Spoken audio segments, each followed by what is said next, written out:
Hey guys, welcome back. So, picking up from yesterday, we're about to get back on this front suspension and steering and get all that put together. But I did have a little thought I want to talk about. So, we bought a trunk lid. This is the factory trunk lid. Here, I'll just show you. So, I took all the support out from under it. It's just a steel skin because I thought that was a good idea, which it did save weight, but then it warped. Probably should have thought of that. So then I tried to fix it by building a curved piece of metal and welding that to it, and didn't really work. Helped a little, but that's not as easy as I thought it was. So then I just gave up and bought a trunk lid, a fiberglass one. Well, it's more warped. This is hilarious. It is more warped than my steel one. So that's a bummer. Maybe it's lighter, but anyway, that didn't really solve my problem. I wasn't going for I just wanted a straight panel. So now I'm kind of like, what do I do? So we may attack this today. I actually don't know how to fix this yet. It seems like it should be fixable. I shouldn't have to buy a replacement. Also, these are like a few $100s for a trunk lid. Kind of absurd. But I may go look again if I can buy a cheap one. Maybe I'll just do that. But I'm trying to come up with a way of fixing it. So some of the bad ideas I've had, if you put it on here, it's kind of hard to show in here, but basically the curve is off. Maybe that shows up on camera. If you kind of shim this thing, like here it kind of shows up. See, it's high in the middle and it's low on both sides. So yeah, I don't know how we're gonna fix this. I've had a couple ideas, like weld steel to it that I can just bend and then the steel will push the panel into shape. That was one idea. Weld some studs to it and then use like nuts and studs to kind of like raise and lower it as I go to try to like even it out. That would probably work. Look a little weird from the bottom. Also might be difficult to remove and install then. So yeah, I don't know yet. Maybe we'll just go see if we can buy one again. I already tried that once and it didn't work, but maybe second time's a charm. But that's another project we're gonna look at. But anyway, while we're thinking about that, we're gonna get back to this front suspension. All right, so a little bit of an update. We were getting ready to put our brakes back on and we're reusing everything. But I realized these brake pads, I didn't want to reuse these. Let me show you why. Two reasons. One, they're not in very good condition. That one's not the worst.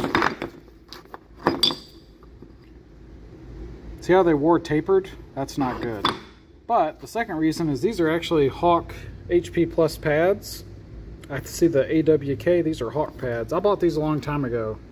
They're like for autocross, racetrack. Basically, these pads have no bite when they're cold. You got to warm them up before they really have bite, which is kind of fun. Once they're heated up, they do have a lot of bite, but they're terrible for a drag car because you're mostly not going, and then all of a sudden you need the brakes to work, and they're cold. So I thought I took those off the car already, but I had not. So once I saw that, I went and picked up some cheap regular old brake pads. These are the old rotors. They're not in bad shape, but they could be better. We're gonna do pads and rotors on all four corners down the road, but for now I just want to put it together, so we're getting new pads and we're gonna reuse the rotors. So anyway, gonna keep on assembling. I guess I'll mention one other thing. So on the brakes, when I showed you the uneven wear, one of the reasons that happens, these the way the Miata brake caliper works, that piston moves, right? And that squeezes the pads. This is bolted onto this and it can slide, so when you squeeze it, this hook side pulls against the brake pad to squeeze the other side. Fairly simple. However, those bolts that just hit the floor, they run inside of this piece here, and the sliding portion was all dirty and like the grease had dried up. It was in poor shape, so basically it was high friction, and that's probably what caused the uneven wear. So anyway, it's easy to fix. All you gotta do is clean it, get all the gunk off of there, and put some new grease. But make sure you use good grease. I've had a buddy of mine that's used a cheaper grease and it all just melts off and turns into gunk. What you want to use is something like this, something that's actually designed for high temperature, so this doesn't just turn into like glue. It actually stays as a grease. So no big deal. We'll grease all this going back together. Obviously not the brake pads, but these little slider pins will get greased and we'll continue assembly. But that should help with the minimal amount of wear you would expect on a drag car's brakes, but nonetheless, it's good practice. Alright guys, well, this wasn't as bad as I thought, but we got the brake lines all put back in the car. You can see our master cylinder up there.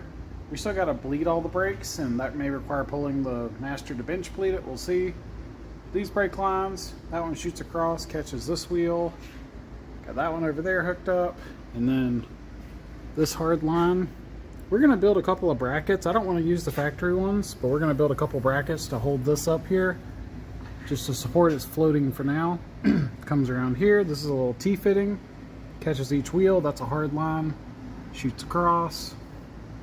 And there we go to the other wheel. So went and checked. All the fittings are tight. I double checked them because it's brakes. That's kind of important. So everything's good there. Like I said, when the car is actually running or about to run, we'll have to bleed it. I'm not sure if you can bleed this with a pressure bleeder or if I got to bench bleed the master before I can bleed the brakes. We'll figure it out. But nonetheless, that's a nice little check mark. I've been dreading that, and it was not as bad as I thought. So I need to stop overthinking stuff. The only downside, we did not install the line lock. We had considered it, but it's kind of a lot of work to put in right now, and I really want to get this car running. And I've drag raced this car a lot in the past without a line lock, like hundreds and hundreds of passes without a line lock. So it's really not the end of the world. I guess it makes burnouts easier if you got a line lock, but this car does, well, I do have better tires now. Maybe that's going to change, but in the past it was never a problem to get a burnout going. So I don't think it'll be an issue. That's that's like a little project for, you know, later to hook up the line lock. So anyway, I got that done. Kind of debating on what I'm going to do next. I may go to the drag strip and just watch because I don't have a good car to race. But nonetheless, we're going to lower the car. I'm going to take a look at that trunk lid, see if we decide to do anything with it.